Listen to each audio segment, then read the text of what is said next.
I've gotten a few requests for how to use the S magnet.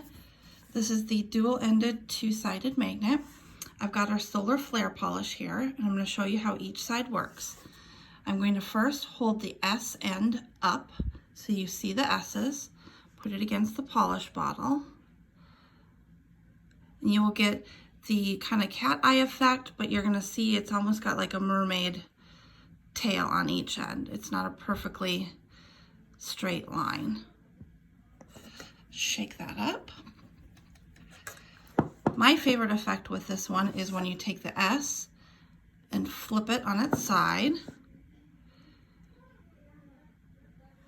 And that's how you're going to get that X pattern. Now on the other side,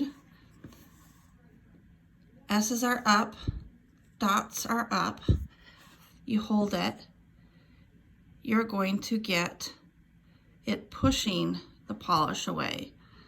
So if you want to do just magnetic on the tip, you can push the magnetic down.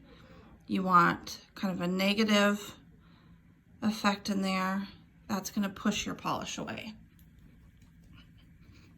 Now if you want your traditional cat's eye, S is up like that. Just roll it so it's on its side.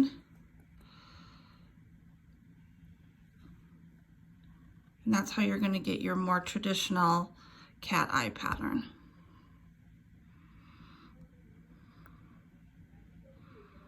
Just like that.